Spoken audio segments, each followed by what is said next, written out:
You're listening to an Airwave Media Podcast. Grown-ups, if there's a child in your life who is interested in, curious about, or fascinated by people and places from history, then my podcast, The Past and the Curious, might just be a hit in your home. From the invention of microscopes to world-traveling dogs to fashions of the 1890s, gold rush ghost towns, and audiences going wild for walking competitions, we've got a little bit of it all. Hosted by children's author and museum educator Mick Sullivan, that's me, the show is fun, funny, engaging, honest, and beloved by kids and parents alike.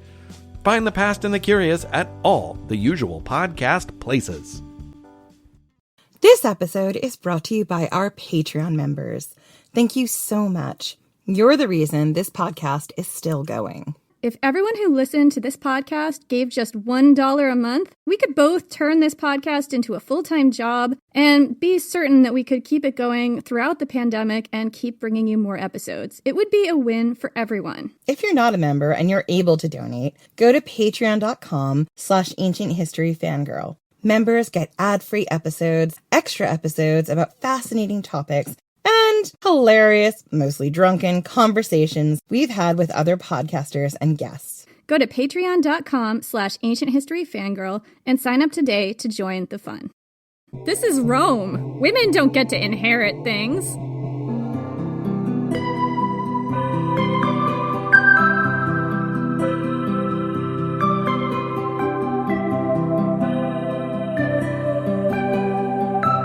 Your husband is a good man, and while there might be more white in his mustache than black, he is still your tribe's bravest warrior. He is 10 years your senior, but he values your words. Your husband cares for you. He is a kind man, the kind of man you can build a life with. So it sticks in your throat that you cannot agree with him on this thing, this big thing that he is asking of you, of all the Iceni, his people. You sat with him as the Romans offered their terms for peace. Throw down all your swords, they said, and they will let your tribe alone. They will allow you to live under your own customs, and they will raise your husband to kingship. The Romans spoke as if your husband ruled at their pleasure, as if he gained all his authority from them, and not from the will of the Iceni. They are commanding your people to disarm, to throw away their weapons, their ancestral swords and spears and shields. You know why. Neighboring tribes have been fractious. Rebellions have broken out like rashes all over the land. Wales is still on fire. The Romans do not trust even their staunchest allies now. Not even your tribe, who allied itself with them at the beginning. The other tribes hated your people for the choice they made, but the Romans were too strong. It seemed the only way at the time. But now you are questioning everything. You sat quietly by your husband's side, clenching and unclenching your fists as the Romans made their demands. And your husband listened politely, inclined his head, and didn't take out his sword and smash in the lying skulls of the invaders. When the Romans are gone, he asks for the room to be cleared, so you two may speak in private. You start in immediately. Has he forgotten the siege at Stonia camp? You demand. The men, women, and children who were butchered by the Romans. You will never forget the sight of that small boy's head cleaved in by a Roman sword. You watch as his face falls in upon itself, like a cliff sliding into the heaving sea. When he looks at you with his dark, kind eyes, all you feel is his weakness. And you do not know how you can bear to stand by his side, raise his children, and rule with him for another moment. Wife, he says, we must do this thing. And I know that you would counsel me against it, but there is no other way. I will not see our people in chains. I will not watch as these terrible men lay their hands upon my wife and children and haul them away before me as I stand helpless. I see no other way. I will not watch as our people are destroyed. What are warriors without swords, you demand? What are we without the ability to defend ourselves? We are their captives. We are their subjects, he answers, and we get to rule ourselves.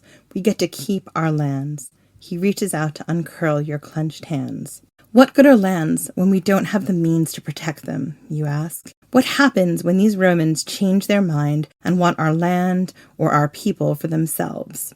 Your husband takes your hands in his. My wife, They have asked us to throw away our swords, and we shall. But we are metal workers and warriors. When the Romans turn their eyes west or south or north, when they believe they have subdued us, we will forge new weapons, stronger weapons, because the god Camulus will not let this slight to us go unanswered. He is slow to anger, but he sees all.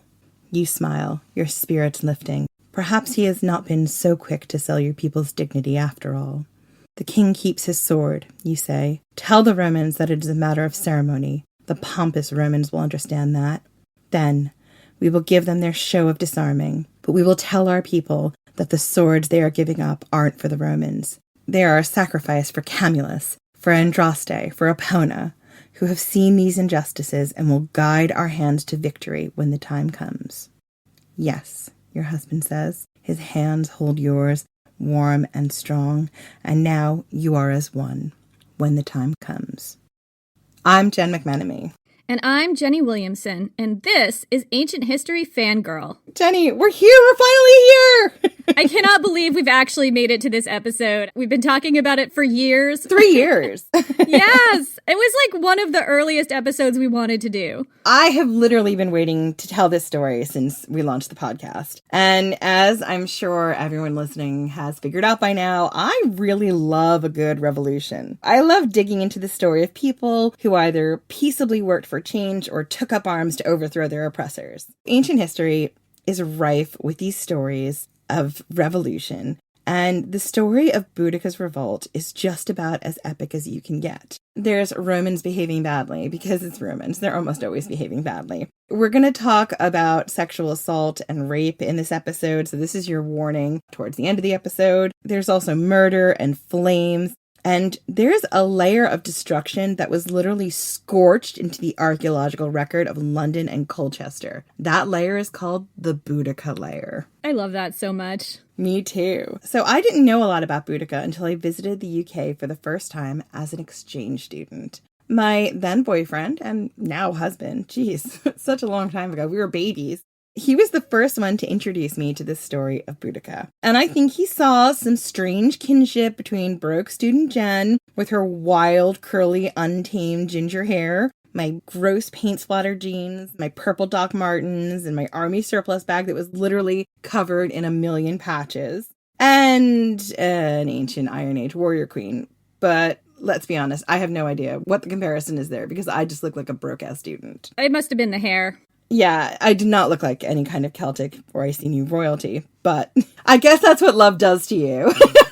Love goggles, possibly beer goggles. Absolutely. But it was this moment, all those years ago, that my boyfriend with his love beer goggles sat me down in a pub, and over a few pints, he began to spin the tale of Boudicca. And that, Jenny, is the moment when my obsession started.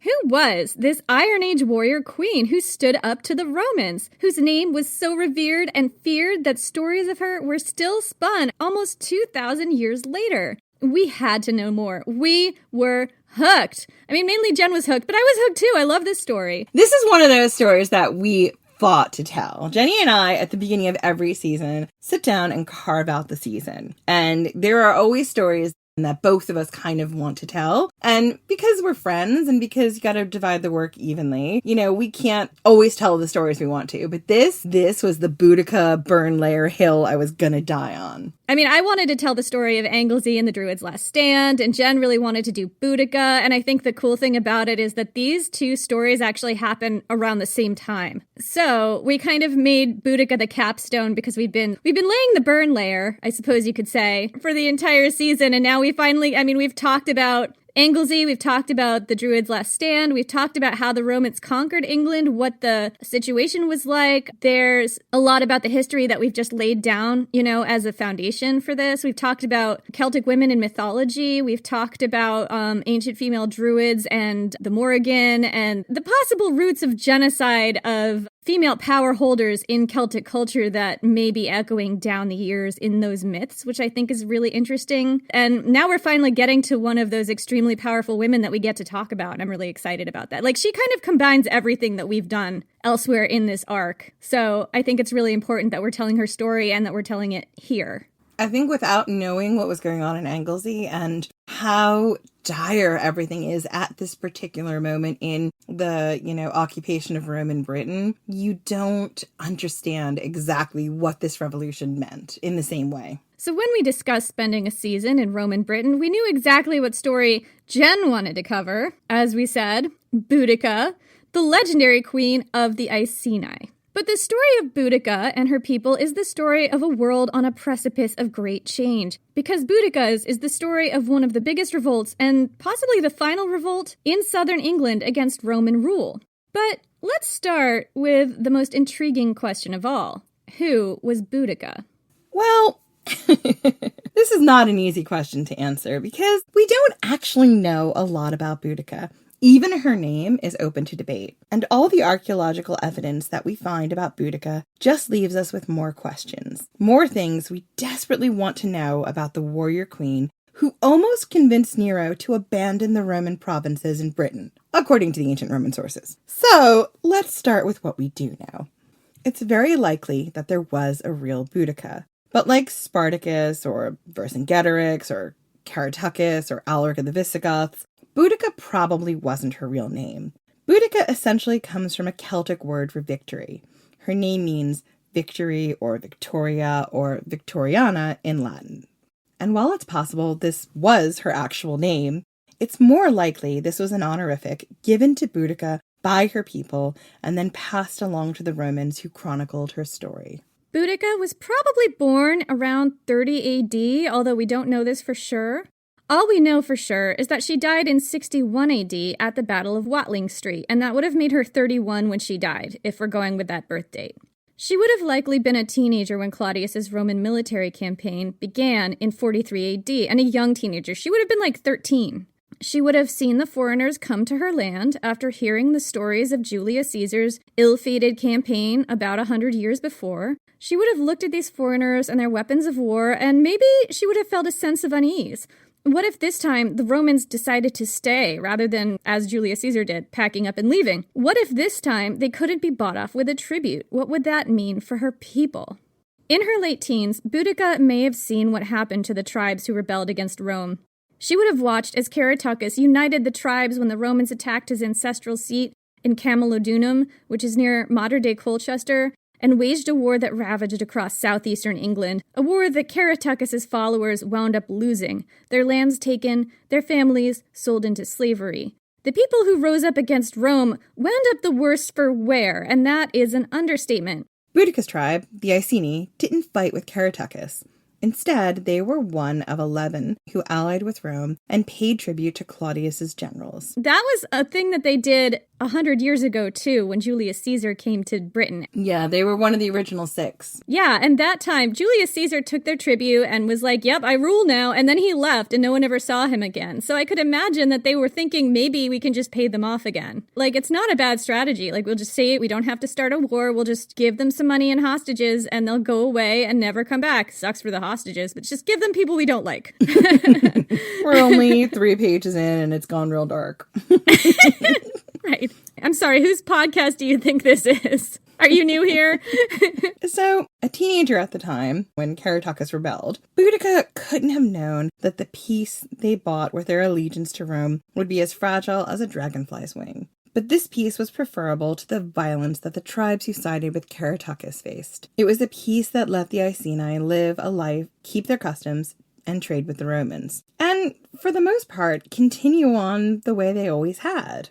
We don't know much about Boudicca's early life. It's possible she had druidic training or was a priestess of Andraste, the Iceni goddess of victory. All of this is based on tales we have from Tacitus, writing about 15 to 30 years in the future, or Cassius Dio. He's a source who loves to explode the salacious details, and he was writing about 100 years in the future. And we're going to tell you these details in the next episode, so don't be like, where are these details? They're coming. Things that made the ancient Romans think that maybe Boudicca had druidic training, is what you're saying. Yeah, or why she might have been a priestess to Andraste. We will actually see that in the next episode because that's where we're going to pull those quotes from or those examples from. But you have to remember these are both Roman sources and they both had axes to grind, both against a female ruler and against the ruling class of Rome.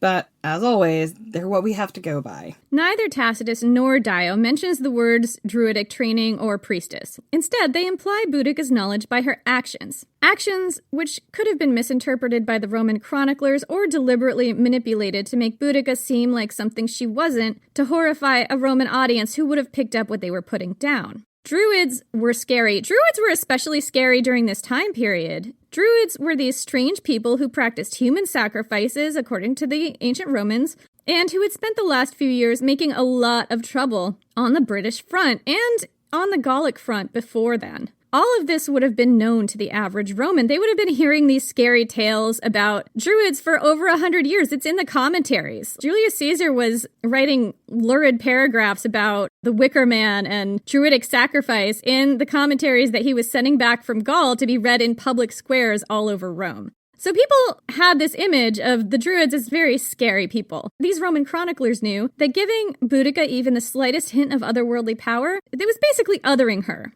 It would present her as, to a Roman reader, as not the average woman who sat at your side and bore your children and ran your household. It presented her as an aberration, a wolf in a woman's dress. And this distinction is important because to imply that Boudicca, a mere woman, could lead an uprising that would nearly cost the Romans the British province would be to accept that women were truly men's equal and maybe even people who could, if the situation was right, snap and spark a revolution that would end in fire and blood. Dudes didn't want to hear that women had this capability because it's like, well, I have a woman in my house. What's she gonna do to me? Exactly. They didn't want to think that, oh my goodness, all women could be pushed to the point where they could be revolutionaries. They could just overthrow the yoke of this oppression that's been on them. No. She has to be something else. She can't be a woman. It just can't be that. Those dudes probably were doing things that their wives would want to burn their house down over and like lay down a Boudicca burn layer. There's a lot of fragile dick energy here. And yes, we salute queens. They have coined that term. I think we owe them some money now. We just owe them a pint the next time we see them. We'll buy them a drink next time we're in the same town. I would love to do that. So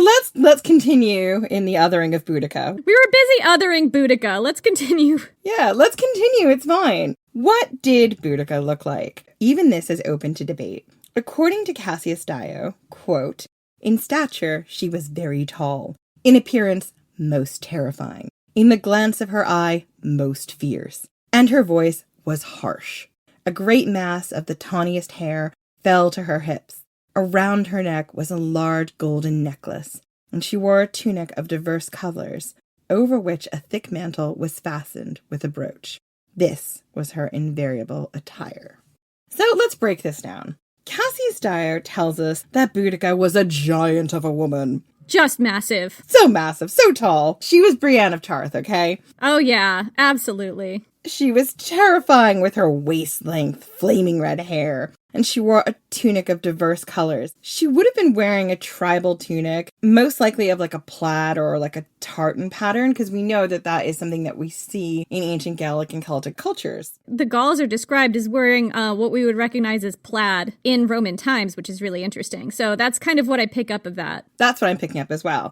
And, Jenny, I can't leave out the most important detail. The bling. The large gold necklace she wore. Most likely, this necklace was a torque. Yeah, a torque was a symbol of power in Celtic culture. It was, and these neck torques were very rarely worn by women. They were largely ceremonial, as they were pretty heavy to wear, and they were almost always worn by men, distinguished warriors. Sometimes warriors went into battle only wearing their torques, or nobility, or kings.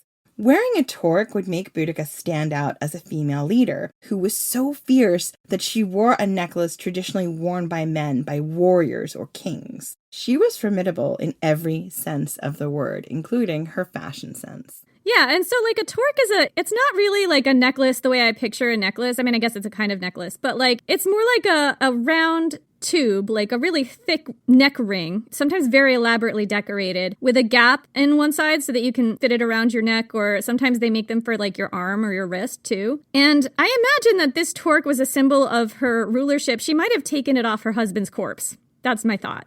Totally. That's what I'm picking up from what the Romans are laying down. She is wearing the king's torque. She is the ruler. They're looking at her wearing a warrior's torque, going like, what am I seeing here? Very hardcore. Love it.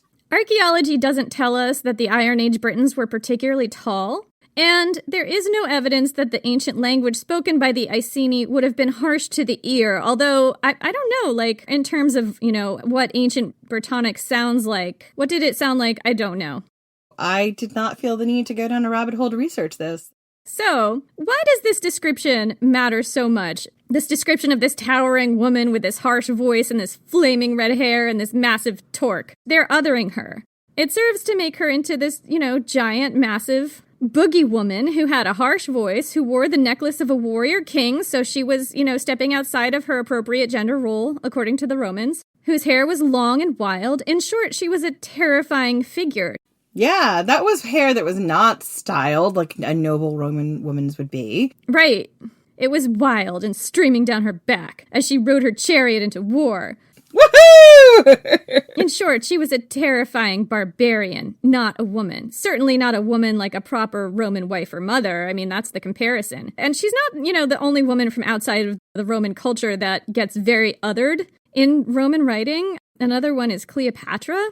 But they're really treated differently. Boudicca isn't described as beautiful and cultured. Well, I mean, Cleopatra wasn't really described by contemporary sources as beautiful either. Well, she was described as alluring, there was something charismatic, Yeah, I would say like educated and cultured, like Cleopatra, who was another feared and revered queen who took up arms against Rome. In fact, Boudicca she's like the anti-Cleopatra. She's the complete polar opposite. Yes. She's rough and tumble. She can beat you in an arm wrestling match.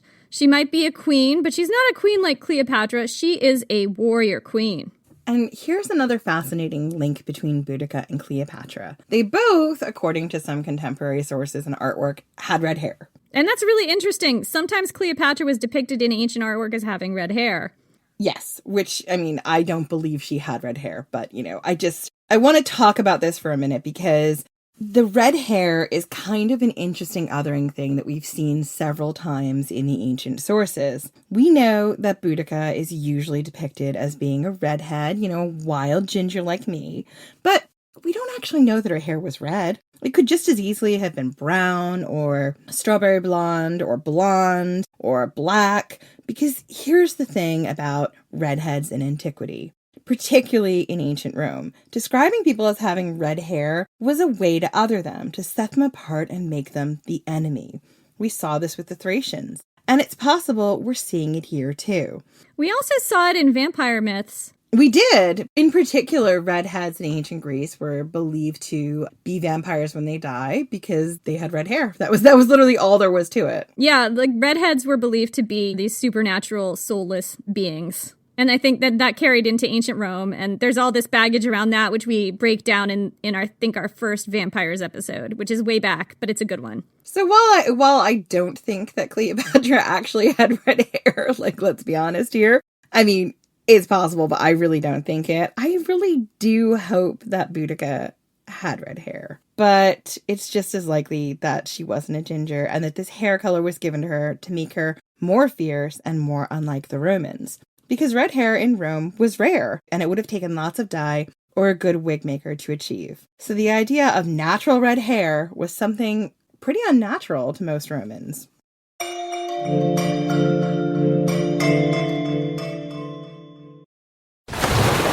Raise the rudders! Raise the sails! Raise the sails! Captain, an unidentified ship is approaching. Over. Roger. Wait, is that an Enterprise sales solution? Reach sales professionals, not professional sailors. With LinkedIn ads, you can target the right people by industry, job title, and more. Start converting your B2B audience today. Spend $250 on your first campaign and get a free $250 credit for the next one. Get started today at linkedin.com/campaign. Terms and conditions apply. This episode is brought to you by Redfin. You're listening to a podcast, which means you're probably multitasking. Maybe even scrolling home listings on Redfin, saving homes without expecting to get them. But Redfin isn't just built for endless browsing. It's built to help you find and own a home. With agents who close twice as many deals, when you find the one, you've got a real shot at getting it. Get started at redfin.com. Own the dream. This episode is brought to you by Cologuard. Do you know what's really scary? Not screening for colon cancer when you turn 45. The Cologuard test is non-invasive, requires no special prep or time off work, and ships right to your door. In just 3 simple steps, Cologuard takes the scare out of colon cancer screening. If you're 45 or older and at average risk, ask your healthcare provider about the Cologuard test. Cologuard is available by prescription only. Learn more or request a prescription today at Cologuard.com/screen.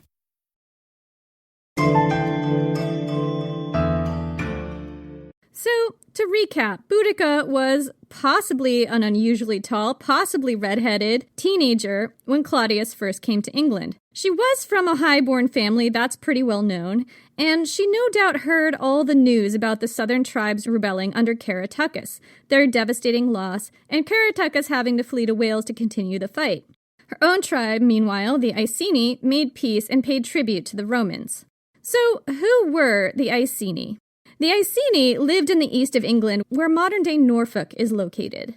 They lived in an area that was mostly lowlands, and their primary exports were their exquisite metalwork and horses. They must have been very secure in their tribal lands because archaeology tells us that they didn't have many hill forts. I mean, possibly because they lacked hills, because it's kind of hard to have a hill fort without a hill to put it on. And that their strongholds were potentially shared with their tribal neighbors and allies, the Trinovantes. However, because of the destruction to this area, even the fact that they don't have, vitrified hill forts, or any hill forts, is hard to say for sure. This area was razed to the ground during the Roman occupation, and the only evidence we have of any kind of gathering of both the Iceni and the Trinovantes is this massive it's a cache, but not a cache the way you're thinking, It's this massive amount of brooches that have been excavated in the area, dating from around the time of Boudicca's rebellion. Historians believe that the place where the brooches were excavated may have been used as a gathering place for the tribes, maybe as Boudicca staged one of her first battles. Were these all brooches that were excavated in one place, on a hill that seemed to be a gathering place? So I was reading a modern historian who was talking about this, and what they were saying was they weren't buried in the ground when we find the sacrificed brooches or things like that. Yeah, that was my other question is, if you have, a cache of brooches, I'm kind of picturing either someone has buried a sack of brooches, which is, their wealth, and they intend to, return for it later, or they maybe broke the brooches and they are burying them as a sacrifice. And that's not what's happening here, right? That's not what's happening here. What's happening here, they believe, is so many people were gathered together in what might have been a staging ground for a battle or a big meeting hall that they were jostled around, and that brooches actually just fell off and were sort of trampled into the ground, and later on were found over this wide area that they think would have been an ancient hall. So they don't think they were broken and put here. They think this was an ancient hall or gathering place, that because at a certain point in time, Boudicca's army may have had up to as many as 120,000 people in it. You would have had so many people jostling together that they just lost some of their brooches. And brooches are found so commonly in archaeology more than other things because they were actually pretty easy to lose. Yeah, that's really interesting. And I'm thinking about the way that the clothes were back then. I guess they could sew because I know they found needles that come from, even the Paleolithic. I'm sure people knew how to sew, but I think that the way that clothes were constructed was really simply, and a lot of clothing, this is true of the Romans, and I think it's true of Celtic cultures with their, really big cloaks. A lot of the time your clothing is a big piece of cloth that you arrange over yourself and then hold in place somehow. In the Celtic cultures, this would have been a big drapey cloak that was held in place with a brooch, or maybe it would have been a tunic that would have been held up at the shoulders with a brooch, like a big ornate pin. So it was, a way to hold your clothes together back before there were buttons and zippers and things like that. That's why they find so many brooches and earrings. Think about earrings. They fall off a lot too. I can attest to that.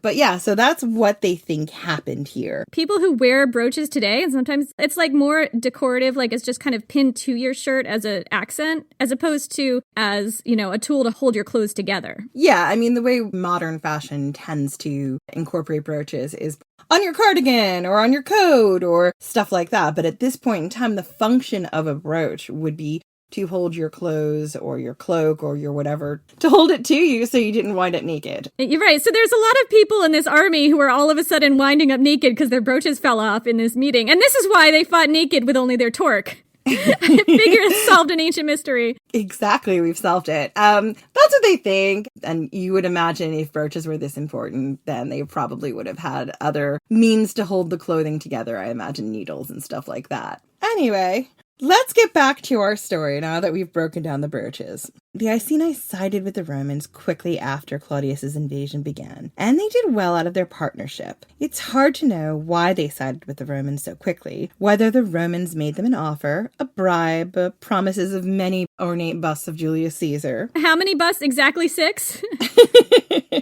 Exactly 6. Whatever was promised, it was an offer they couldn't refuse. Or maybe the Iceni had seen enough of Roman might to understand that fighting them would be a losing battle. We don't know what persuaded the Iceni to become a client kingdom of the Romans. I suspect a fairly hefty gift or bribe from Claudius would have done the trick, but we do know that for many years they paid their tributes, traded with Romans, and ruled their lands with a Roman-approved tribal leader. I mean, I suspect that they thought that if they just kind of gave lip service to the Romans, they'd go away, which is what happened 100 years ago. But who knows? We don't have that documented. So the Iceni were also horse lords. They were expert horse breeders and horse tamers. They would have worshipped the horse goddess Epona. Her name literally means horse. And they were expert metal workers, as we've talked about. We know this from archaeological discoveries of astounding metalwork found in Iceni territory. The Snedisham torque, which is one of the most famous and ornate Celtic torques ever found, was found in Iceni territory and dates to around the time of Boudicca's rebellion. And I kind of want to do a mini-sode about that and maybe some other really cool metalwork finds in Iceni territory. What do you think, Jen? I'm down for it. The Iceni recycled the gold that they used from earlier items, but they must have imported silver as it wasn't naturally occurring. They didn't have silver mines. They also didn't have gold mines. They didn't have mines, is what I'm picking up, right? Maybe they had tin mines? They had tin and copper, definitely. I don't know about gold, but I know that they didn't have silver. So the idea that they were making things out of silver, particularly coins, means that they had to be trading with people outside of their tribe. So anyway, what this suggests is that the Iceni were on the British trade routes, which means that they were not isolated from the outside world. And that's important because one kind of more modern narrative about the Iceni is that the Romans left them alone because they were kind of out in a backwater and nobody cared about them and they kind of just lived in the woods. And that's not the case. That's not the case at all. They were a part of what was going on. They saw what was going on in the world around them and to their tribes around them. They weren't just off on their own doing their own thing. So the Iceni made their own coins. This is from pre-Roman times, right? Or did they start making coins after the Romans came? I believe there are some from pre-Roman times, but what we see is during Roman times, we actually see writing on the coins, which we can sort of identify as probably being Latin. What we see at this particular point in time is that the Iceni were minting coins during the time of Boudicca's revolt and just before that we can actually read. And we can read them as having characters like that say ICEN, meaning Iceni. So this was probably in Latin, I would imagine, so that the Romans they were trading with could also read who they were, and that might have been a more common tongue. They didn't write things down. I mean, that's the whole thing about being Celtic and Druidism, so I think it would have been Latin letters. You know, this was a Romanization thing. Exactly. I'll put in the show notes the different examples of the coins that we've found, but there is very famously one that says ICEN. There's no I. It's got a horse on it. Sometimes on the back it even said who made the coin. There's one that's got like made by this person, and there's definitely a spelling error in their name. That's cool. It is really, really cool and fascinating, but it does show that these coins that were being minted now really had a Roman influence. They were trading these coins that had their tribal signifiers, that had their tribal culture on them with the Romans, and they were including things like their tribal name on it so that the Romans or whoever else this coin was passed on to could see that the Iceni were a tribe and they were people who traded with the Romans. I mean, what's cool about the coins with writing on them is that this is some of the first writing ever found in Britain. And it's not Roman writing, it's Celtic writing using Roman script. So the Iceni stayed a Roman allied tribe for roughly 17 years, and for most of that time, they didn't cause the Romans much trouble. But there was one time before Boudicca's rebellion that they did cause trouble, that the Iceni told the Romans they could fuck right the fuck off. They did. The Iceni had been living under Roman rule for about 4 years. It had been an uneasy time, but mostly a peaceful one for the Iceni. I mean, we talked about this when we rehearsed it. Essentially, It was kind of like a quarantine where you can see all the awful things going on in the world outside of you. And you're kind of like, if I stay in my bubble and I stay in my lane, things should be okay, right? Don't look to the right, don't look to the left, just look ahead and keep walking and don't make any trouble and we'll be fine. We'll be just fine. Yeah. And this worked for a while, but then the Romans installed a new governor of the British province, Publius Ostorius Scapula. Oh, I remember Scapula. Oh, I remember Scapula too. How could you forget? You can't. Scapula was the second governor of the British province, and he was not taking any shit from anyone. He was a hard ass. He'd seen enough uprisings. He knew how fragile the Roman hold was on his province, and he decided that all the allied Celtic tribes in the province needed to throw down their weapons and submit to Roman rule. Even though they already had submitted to Roman rule because they were allies, he wanted them to go just this one step farther. The Iceni were not okay with this. They were happy to work with Rome. I mean, I don't know if they were happy, but they were willing to.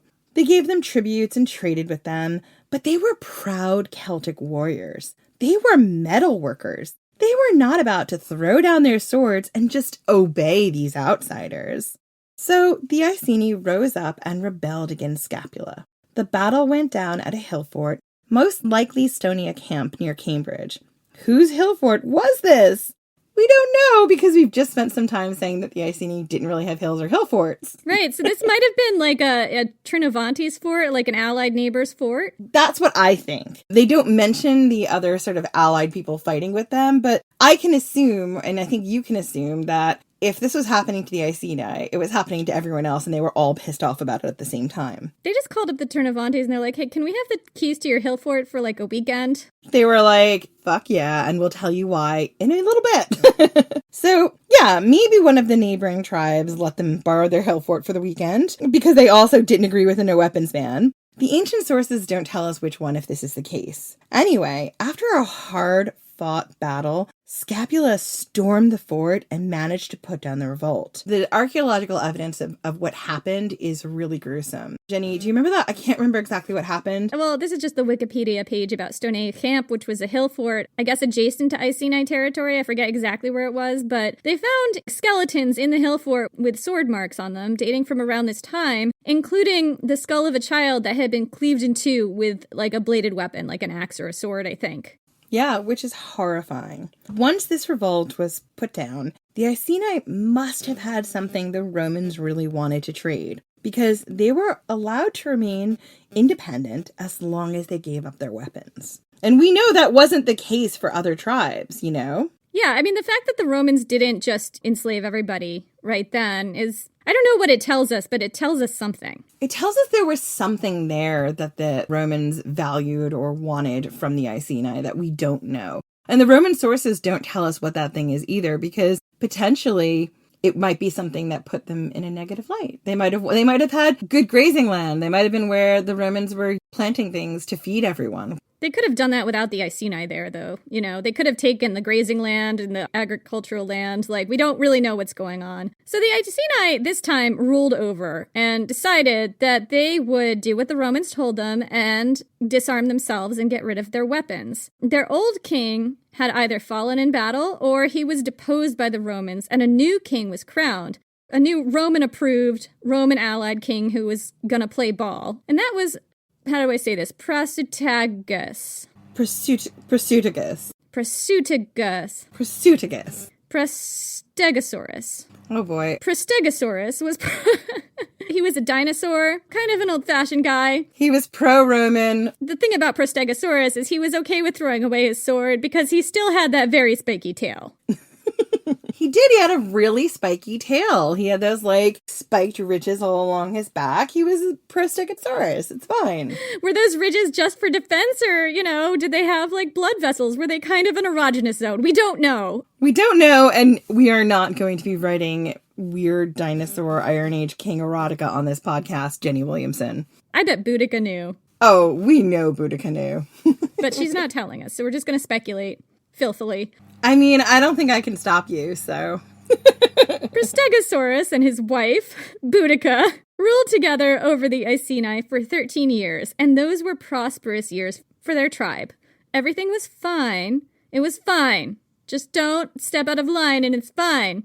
Until it wasn't. Prestigosaurus fell ill and died in 60 AD. We don't know much more about his death, except that the ancient sources seem to say that it was natural. He was a pragmatic king, and he wanted his kingdom to be secure once he passed away. He and Boudicca hadn't had any sons, but they did have daughters. I mean, he was, Prestigosaurus was a pragmatic king. He was salt of the earth. Yeah, I mean, as salt of the earth as a noble dinosaur can be, but sure. That's right. He was a noble dinosaur king, salt of the earth, gives you the shirt off his back. Great giant golden torque that he goes naked into battle with. I mean, look, he doesn't need a lot of clothing in battle anyway because he has natural occurring armor. Oh, Precipice, I'm so sorry this is happening to your memory. I bet he'd love it. Probably.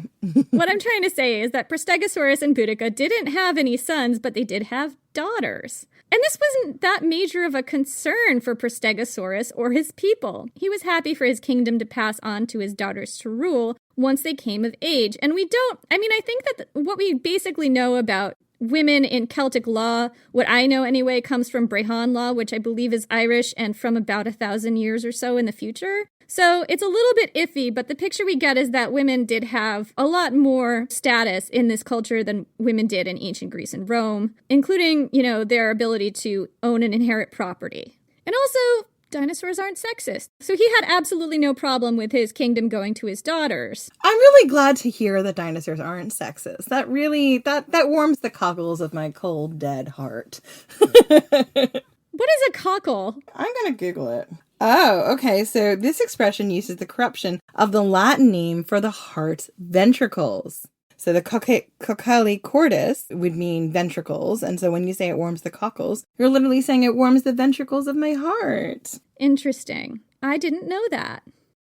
So I'm trying to talk about this will. So Prestigosaurus had a will drawn up which stated that half of his kingdom would be left to the emperor and the other half to his daughters once they came of age. And this was a very strategic, wily move. It was a Roman move.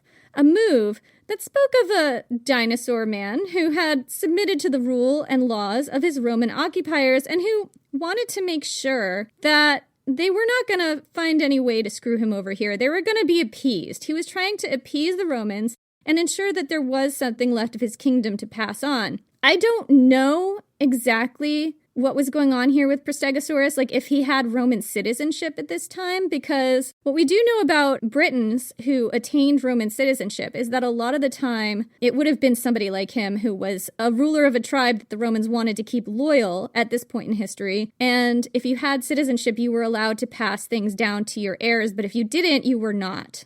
Yeah, the assumption I got in the research was certainly that historians seem to think that he believed he had Roman citizenship. Now, whether or not he did or didn't, or whether or not Nero decided not to honor things that Claudius gave people 13 years ago, we'll never know exactly. But the belief is that he made this will in particular to make sure that his lands would pass to his daughters. Right. So theoretically, this should have been ironclad and honored, but who the fuck knows? Prestigosaurus was a king, after all. Yeah, his word should have been law in his own kingdom.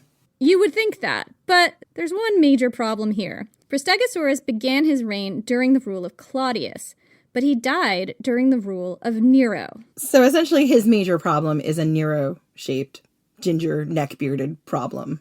Nero neckbeard enters the story. Yep, it's time to talk about our favorite neck-bearded emperor. So Nero was living it up in Rome. He just had his mother, Agrippina the Younger, executed. He divorced his wife Octavia, and he's living his best life with his mistress-turned-wife, Sabine. With his mom dead and his, royal stepsister wife out of the picture, there were now no checks on Nero's power. Nobody was reining him in. And things in Rome were going to get really, really wild, according to the ancient sources. Things were about to get extremely out of hand. Shit was going to go down. That's right. So Nero's advisors, including the statesman, author, and now financier, somehow he managed to become Nero's master of coin. And yes, I know that's not a real job, but it's effectively, that's what it was. Fuck you, Seneca was getting a bit exhausted with all the fighting going on in Britain. Because while things have been quiet and relatively peaceful in the Iceni kingdom for the 13 years of Prestegosaurus's reign, this wasn't the case in other areas of Roman Britain. In fact, the vast majority of Rome's military might in Britain was currently engaged to subdue the Druid uprising in a place called Mona, or Anglesey. And we did a whole episode on this. It's called Anglesey, the Druid's Last Stand. In case you missed it, here's a basic recap. While the Iceni were living a relatively prosperous life as Roman allies, those who refused to submit to Roman rule had fled to Wales, which quickly became a center for Celtic resistance. The island of Anglesey, off the coast of northwest Wales, was both a refuge for displaced people fleeing Roman violence and a major center of power for the Druids. Protected by deadly straits called swellies between the island and the mainland, the Druids supported and egged on the resistance fighters. Around the time of Prestegosaurus's death, the bulk of the Roman forces, the seasoned soldiers, the people who really knew what they were doing, were off in Wales fighting the Druids. They were led by the governor at the time, Gaius Suetonius Paulinus. Scapula, the governor who had made the Iceni give up their swords, had died 8 years ago, and there had been a number of governors since then. This is a job with high turnover. The governors of Britain keep dying. Why? I have no idea. To understand why it's important what's going on in Anglesey right now, you have to understand a little bit about the geography of the UK. So Norfolk, where the Iceni were based, is in the southeast of England, about 100 miles northeast of London, and Mona, or Anglesey, is an island off the northwest coast of Wales. So the bulk of the Roman forces were concentrated on the other side of the British Isles, both north-south-wise and east-west-wise. They were about 300 miles away. This meant that the Romans running the show in the Iceni territory were doing it without the support of their seasoned soldiers, who were all the way over on the other end of the island fighting the Druids. It was like a skeleton crew in Iceni territory right now. And that was a problem for the Romans because while they were busy in Mona, there was unrest brewing in the southeast.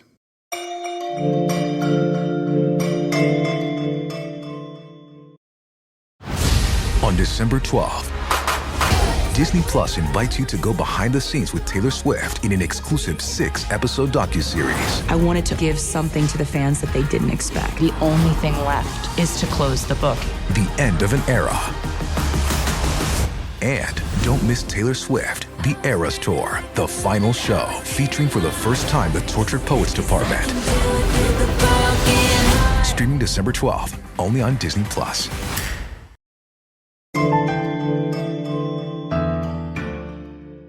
The Trinovantes, the neighboring tribe of the Iceni, were furious with Rome.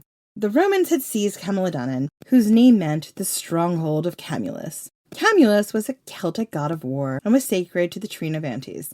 And Jenny, you found some stuff about Camulus that I thought was fascinating, so I'm going to let you talk about it. Yeah, so Camulus was the Celtic god of war, and the thing about Celtic gods, especially Celtic gods that date from the Roman era, is that we know so little about them, especially gods that come from places that the Romans conquered, like Gaul and Britain. Yeah, because they did a really good job when they came in of sort of erasing the local gods and combining them with their gods. So we see this at Bath. A really good example is like temple to Minerva Solis, like Minerva and the sun, but really Solus is not related to Minerva at all. They've just tried to put the two of them together so that people are going there and worshiping their god. It was like a tool of colonization. And with Camulus, what happened was he got rolled into the god Mars, and a lot of his unique qualities kind of just got erased by the identity of Mars as the years went on. So we don't know that much about Camulus, but we do know a few things. So one of the things about Camulus that sets him apart from Mars is that he was apparently very slow to anger. He doesn't get mad easily,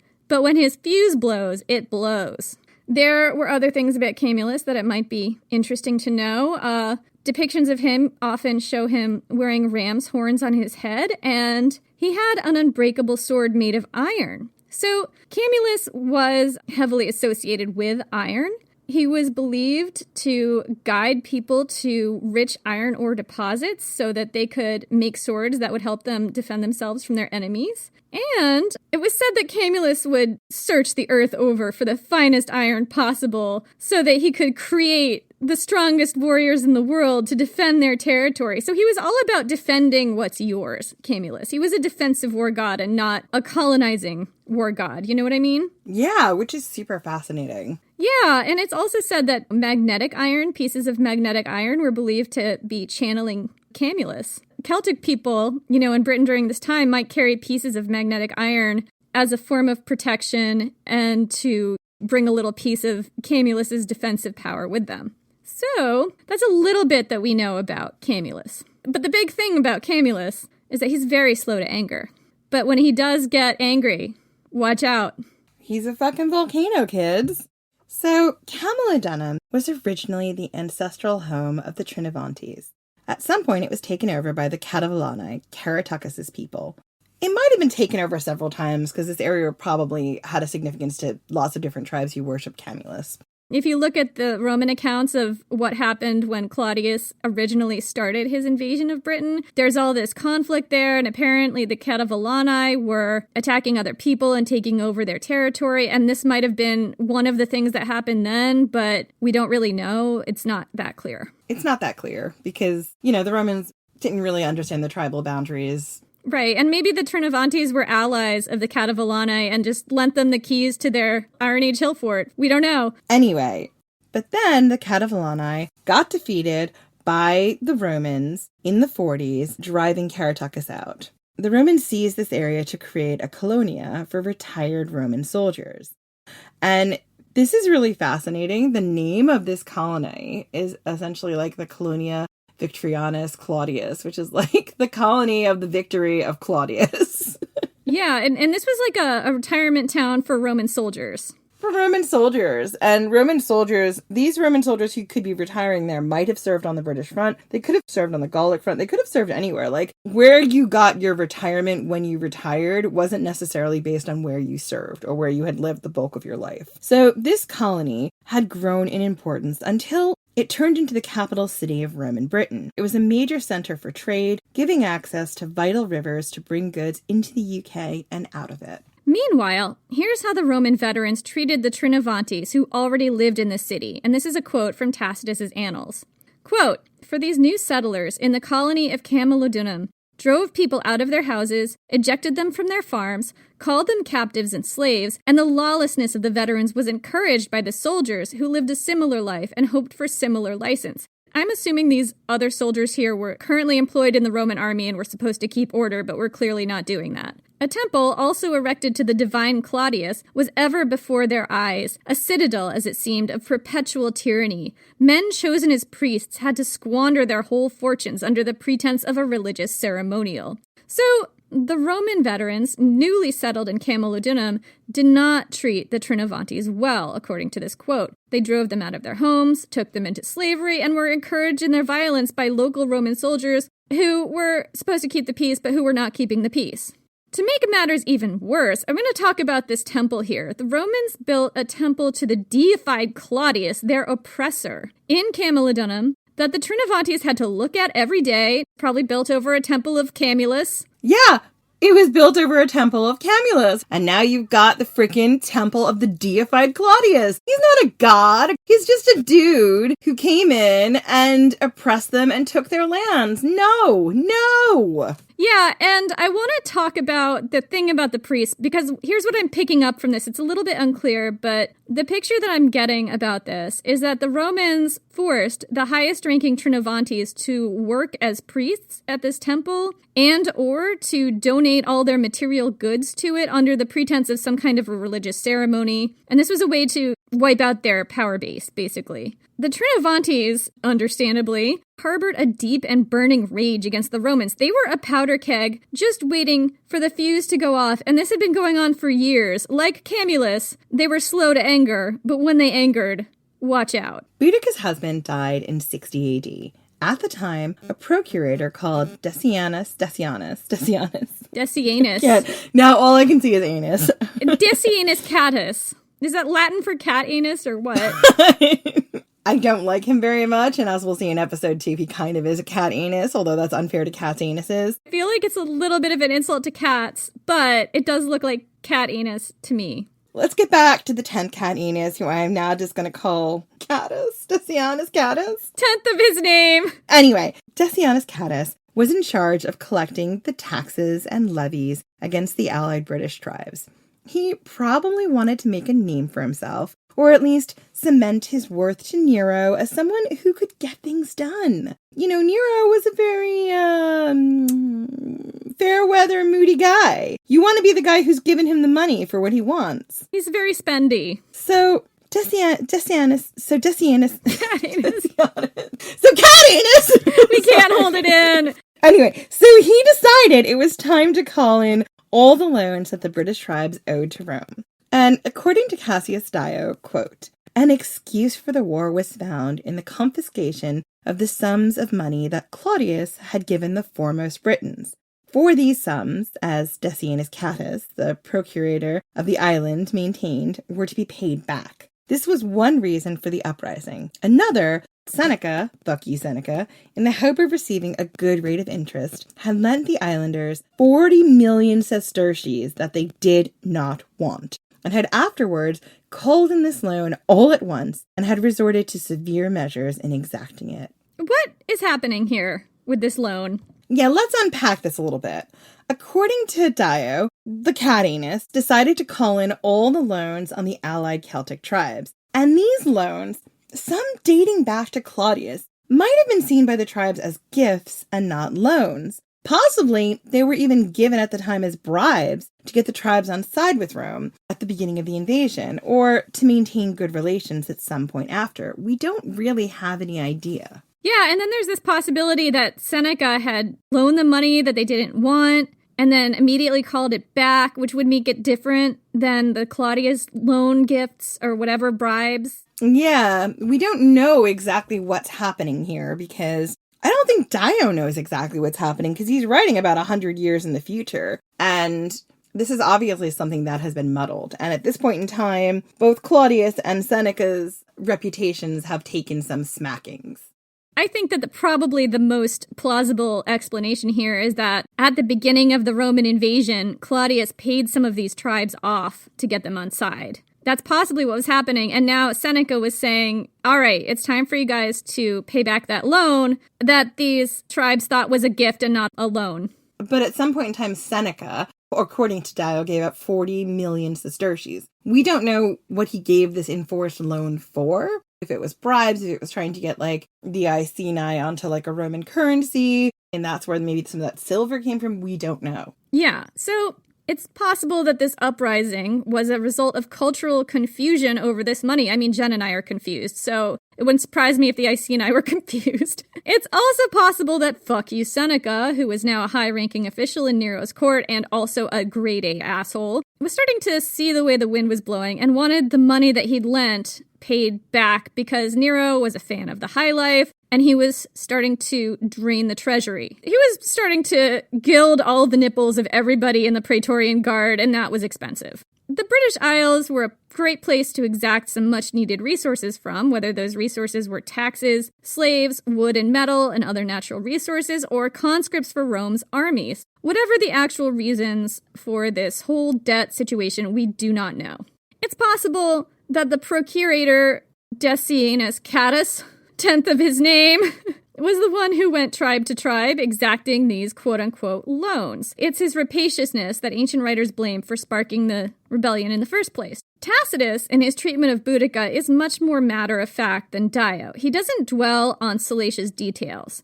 Instead, he tends to stick to the narrative, and I get the feeling that his account is more trustworthy because he's pulling this information from his father-in-law, Agricola, who actually was in Roman Britain during this time. So Agricola would have been a low-ranking officer who was just starting out. Eventually, he would go on to be the architect of subjugation of the entire island of Britain. But at this time, he was just starting out. He would have been possibly a young aide to Paulinus, who was the general handling the Druidic rebellion at Anglesey and who would be the general to respond to the Boudicca rebellion as well. So he may have been an eyewitness to this stuff. But what's really interesting here is that while Cassius Dio loves the big gory story and all the salacious details, he gives us a very prosaic reason for the Iceni uprising. He's the one who tells us about this debt and tells us that this is the reason why Boudicca rebelled. Tacitus is the one who gives us the more violent origin story of Boudicca. So, according to Tacitus, the Romans rolled into Iceni territory,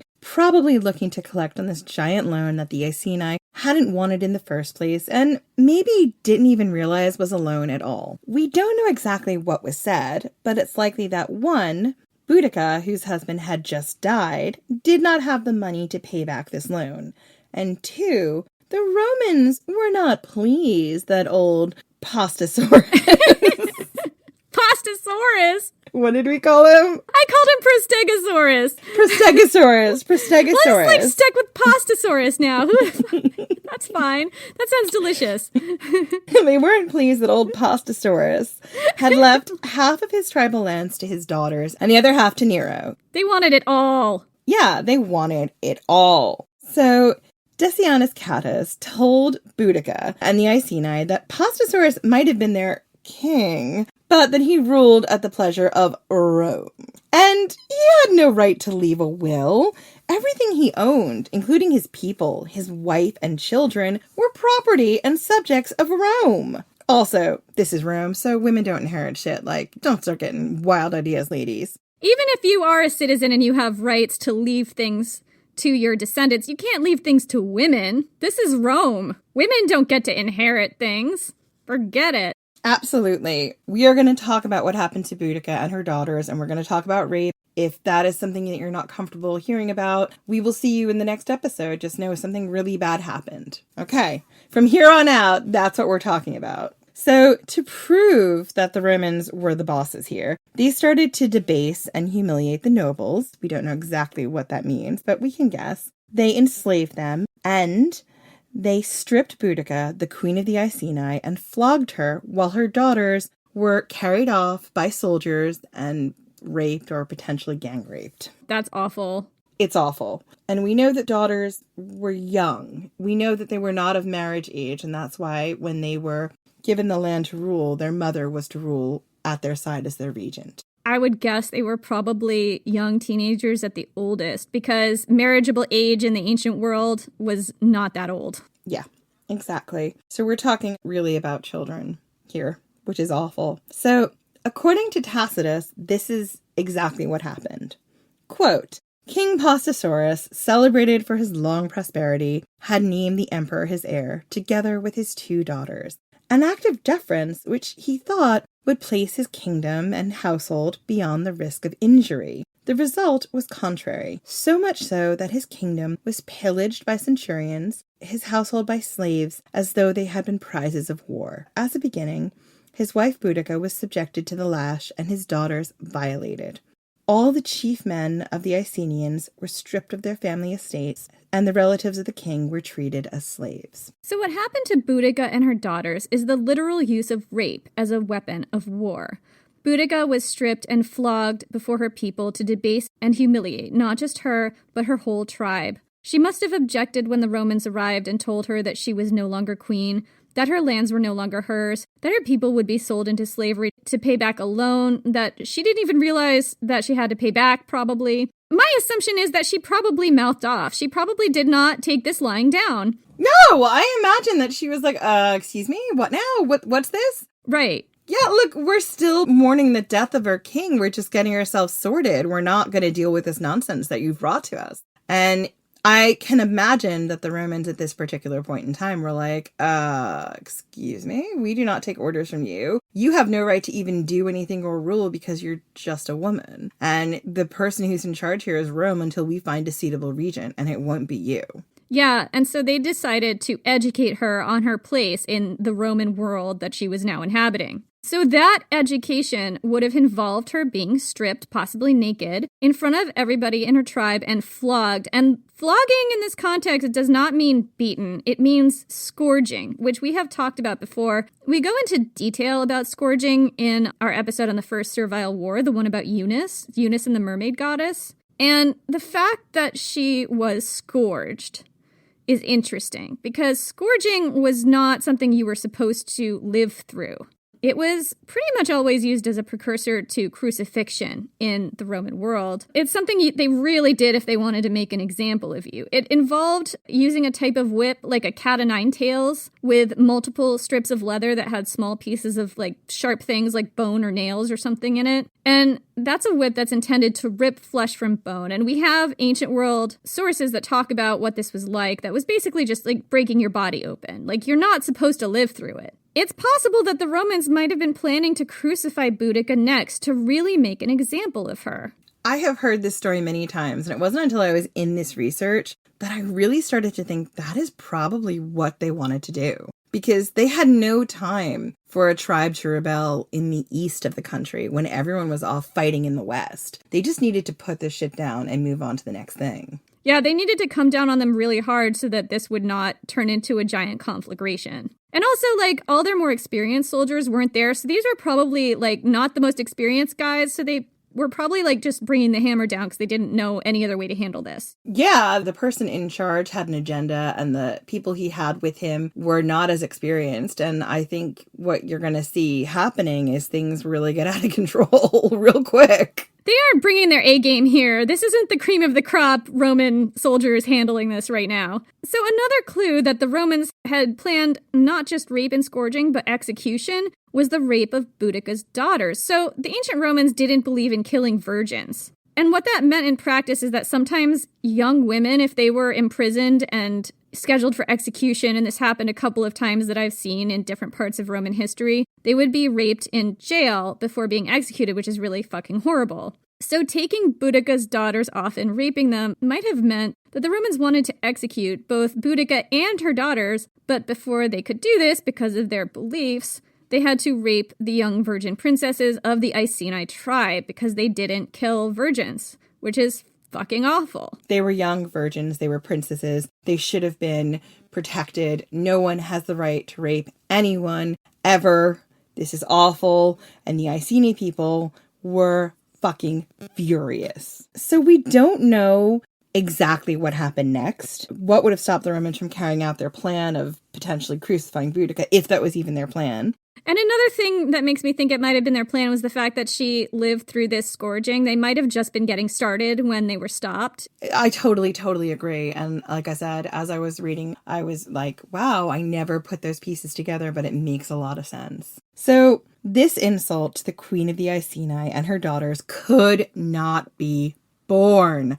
Honor was at stake for the whole tribe. And it's probable that the tribe rose up right there and drove the Romans out before they were able to either crucify Boudicca or slaughter their princesses. And that would have been quite an achievement because the Iceni people would have been fighting the Romans without swords because, remember, the Romans had forced them to disarm 13 years earlier. This is assuming that they did disarm and didn't keep some swords somewhere. I suspect that, number one, they probably had some swords hidden under mattresses and things. Mm-hmm. Absolutely. Or made new ones, as we suggested in our cold open. Right, exactly. But also, fighting off the Romans without weapons would have been quite the achievement in itself. It's also really remarkable. Or without as many weapons as they normally would have had. Absolutely. So there's a lot we don't know about the immediate aftermath of the Romans' vicious assault on Boudicca and her family. If she'd been scourged, she probably needed some serious time to heal. But we do know that Boudicca and her daughters and their tribe regrouped, and that Boudicca decided then and there that the Romans would know her fury. They would know the Icenian rage. It was coming their way. Much like Camulus, they were slow to anger. It took a while, but it's coming. That's right. Boudicca and her people were going to war, and they knew exactly who to recruit to their cause. So that's it for this week. Join us in 2 weeks for the next installment in the story of Boudicca. And in the meantime, come find us on social at Ancient Hist Fan on Twitter or Ancient History Fangirl on Facebook and Instagram. We have new merch! Well, probably by now you've seen it already, but it's new to us right now. We have the link on our website, ancienthistoryfangirl.com. And I'm so excited that we have a design for the inimitable livers. Inimitable livers. Inimitable livers. We actually launched this, and then we realized that it was spelled wrong in the design, so we had to relaunch. It was somebody on Twitter pointed it out, and neither of us had seen it, and we were just like, oh, crap! And then we had to relaunch it. But now it's spelled correctly. This is what happens when you mispronounce things enough times that you start thinking the mispronunciation is the correct way to spell it. That's right. We now have an Inimitable Livers t-shirt for the Inimitable Livers Drinking Club, founded 41 BC. You can have... By Antony and Cleopatra. You can have the official Antony and Cleopatra Drinking Club merch.